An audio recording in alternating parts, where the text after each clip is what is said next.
नमस्कार बाल दोस्तों। नगर प्राथमिक शिक्षण समिति भावनगर संचालित श्री गौतम बुद्ध प्राथमिक शाला से मैं मकवाना धर्मेश भाई एक बार फिर आप सभी का हार्दिक स्वागत करता हूँ। बाल दोस्तों, एकम 3 के कुत्ते की वफादारी कहानी का अभ्यास हमने पिछले वीडियो में किया। बाल दोस्तों, उसी कहानी को समझकर हम आज अभ्यास का आस्वाद प्राप्त करेंगे। अभ्यास एक ऐसी चीज़ है जो आपने पढ़ी हुई बाबतों को दृढ़ीकरण के लिए उपयोगी होती है। बाल दोस्तों, अभ्यास के इस मुद्दे पर देखें तो पहला प्रश्न है, नीचे दिए गए शब्दों का प्रयोग कहानी के जिस वाक्य में हुआ हो वह वाक्य पढ़िए। बहुत ही सरल प्रवृत्ति है। यहाँ पर दिए गए शब्दों को आपको समझना है, फिर कहानी के जिस वाक्य में वह शब्द का प्रयोग हुआ है उस वाक्य को आपको पढ़ना है। वाक्य में जो शब्द प्रयुक्त हुआ है उसको आप पढ़कर लिख भी सकते हैं। वे शब्द है समाधि, बनजारा, वफादार, शव, लुटेरा, जमानत, सूद और गोद। बाल दोस्तों, आपको इन शब्दों को कहानी के जिस वाक्य में प्रयुक्त हुआ है उसे पढ़ना है। मैंने आपके लिए कुछ एक वाक्य तैयार किए हैं, जैसे उसने उस वफादार कुत्ते की समाधि बनवाई। इसमें शब्द था समाधि। दूसरा वाक्य, इसलिए लोग लाखा बनजारा कहते थे। इस शब्द में, इस वाक्य में भी शब्द का उपयोग लाखा किया गया है। बंजारा शब्द भी उपयोग में लिया गया है। कुत्ता बड़ा वफादार था। बाल दोस्तों, इस प्रकार से आप अन्य वाक्य ढूंढकर उन्हें अपनी नोटबुक में लिखेंगे। प्रश्नों के उत्तर आपको देने हैं। सबसे पहला प्रश्न है, समाधि क्यों बनाई जाती है? बाल दोस्तों, आपके गांव, शहर या अपने विस्तार में कहीं पर भी आपने समाधि देखी है? यदि देखी है तो आपने वह समाधि क्यों बनाई जाती है उसके बारे में कभी सोचा है?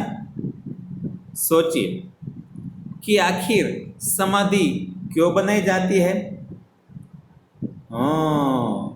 हो सकता है वह व्यक्ति देश की रक्षा करते हुए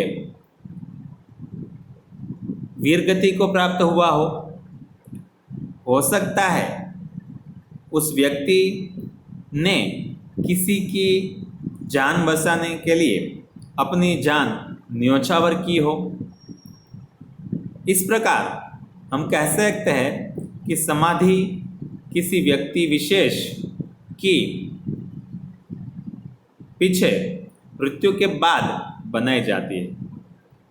दूसरा प्रश्न है, आप इस कहानी को और कौन कौन से शीर्षक देना चाहेंगे? जिस प्रकार यहाँ पर इस कहानी का शीर्षक है कुत्ते की वफादारी, उसी प्रकार आप अन्य कोई शीर्षक देना चाहे तो क्या दे सकते हैं? सोचिए, विचार कीजिए और अन्य शीर्षक देने का प्रयत्न कीजिए। तीसरा प्रश्न है, कुत्ते को वफादार प्राणी क्यों कहा गया है? क्यों आखिर कुत्तों को वफादार कहा जाता है? वफादार का अर्थ यही होता है कि अपने मालिक या अपने स्वामी के प्रति वफादार हो।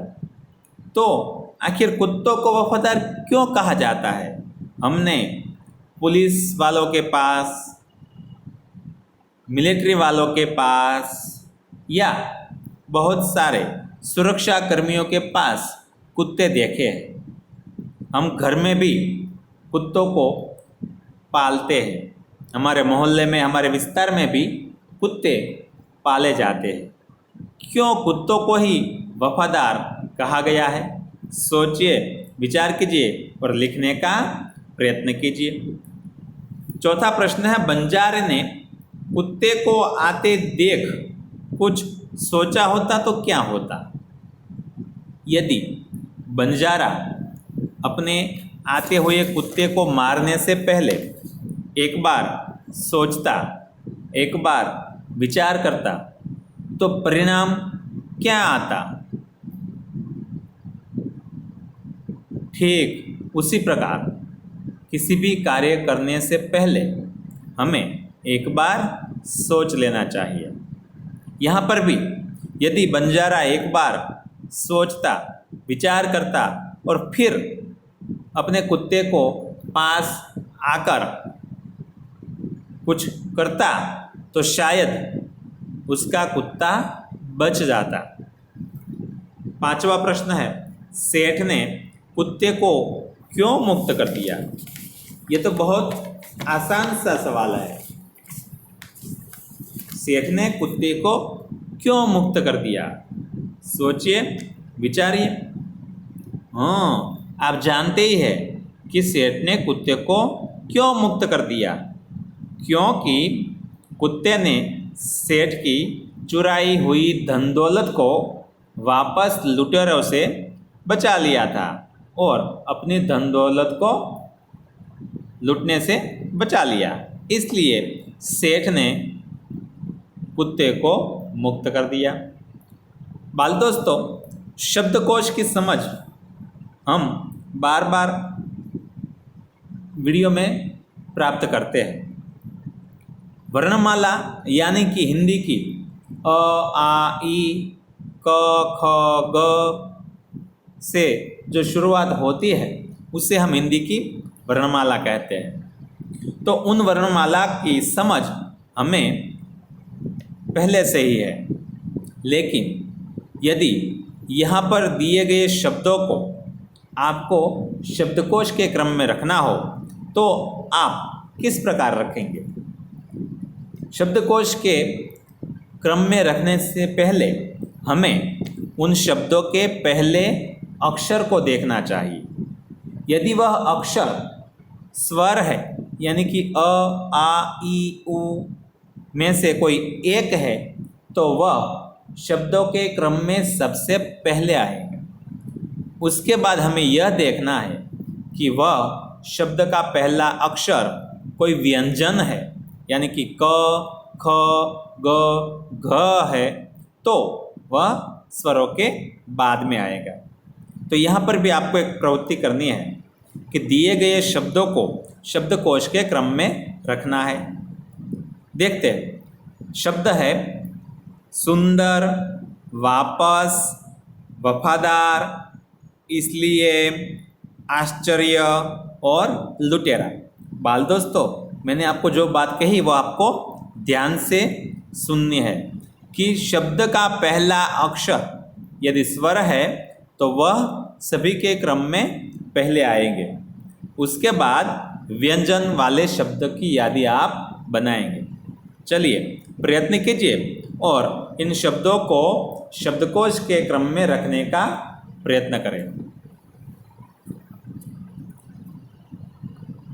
बाल दोस्तों, आपने भी अपनी तरह से उत्तर प्राप्त करने का प्रयत्न किया होगा, लेकिन मैंने आपके लिए यहाँ पर समझ के लिए उत्तर तैयार किए हैं। तो दिए गए शब्द शब्दकोश के क्रम में इस प्रकार रखे जाएंगे। सबसे पहला शब्द आएगा आश्चर्य, इसीलिए, लुटेरा, वफादार, वापस और सुंदर। तो आप भी इस प्रकार शब्द की रचना कर सकते हैं। बाल दोस्तों, यहाँ पर कुछ एक प्रश्न इस प्रकार है कि यदि आप होते तो क्या करते? यदि आप उनकी जगह होते तो क्या करते? बताइए। सबसे पहला प्रश्न है, कुत्ते को जमानत पर रखकर सेठ ने पैसे दिए, सेठ की जगह आप होते तो क्या करते? सोचिए, यदि आप सेठ की जगह होते तो क्या उस कुत्ते को जमानत के स्वरूप में रखते या नहीं? बहुत ही सोच विचार कर आपको उत्तर लिखने हैं। दूसरा प्रश्न है, लाखा ने कुत्ते को बेवफा समझकर लाठी का प्रहार किया, लाखा की जगह आप होते तो क्या करते? बाल दोस्तों, हमने कहानी में भी देखा कि लाखा ने बिना सोचे समझे कुत्ते पर प्रहार किया और कुत्ता वहीं पर ही मर गया। यदि आप कुत्ते की जगह अपने आप को रखकर, लाखा की जगह अपने आप को रखकर सोचे तो आप क्या करते? बाल दोस्तों, अगला जो प्रश्न है वह लिंग से जुड़ा हुआ है। यानी कि लिंग उसे कहते हैं जिस शब्द का अर्थ किसी पुरुष वाले शब्द के लिए प्रयुक्त होता है उसे पुल्लिंग शब्द कहते हैं। जो शब्द किसी स्त्री के लिए प्रयुक्त में लाया जाए उसे स्त्रीलिंग शब्द कहते हैं। यानी कि जो शब्द पुरुषों के लिए है उसे पुल्लिंग और जो शब्द स्त्रियों के लिए प्रयुक्त में लाया जाता है उसे स्त्रीलिंग कहते हैं। पढ़िए, हंसिए और सही शब्द लिखिए। बाल दोस्तों, चलिए इन शब्दों को सबसे पहले पढ़ते हैं। जैसे राजा, राजी, ग्वाला, ग्वाली, अभिनेता, अभिनेत्री, रानी, राना, शेरनी, शेरा, सुनार, सोनार, ऊंट, ऊंटी, लुटेरा, लुटेर, बनजारा, बनजारी, सेठ, सेठी। बाल दोस्तों, आपको समझ में आ गया होगा कि कुछ एक शब्द ऐसे हैं जिनका कोई मेल बंध नहीं बेचता। यानी कि ग्वाला तो ग्वाली कैसे हो सकता है, अभिनेता, अभिनेत्री कैसे हो सकती है? तो उन शब्दों को आपको लिंग में परिवर्तित करके लिखना है। मैंने कुछ एक शब्द आपको दिए हैं। ग्वाला, ग्वालिन, अभिनेता अपनी तरह से ढूंढिए। रानी तो राजा, शेरनी तो अपनी तरह से ढूंढने का प्रयत्न कीजिए और लिखने का प्रयत्न कीजिए।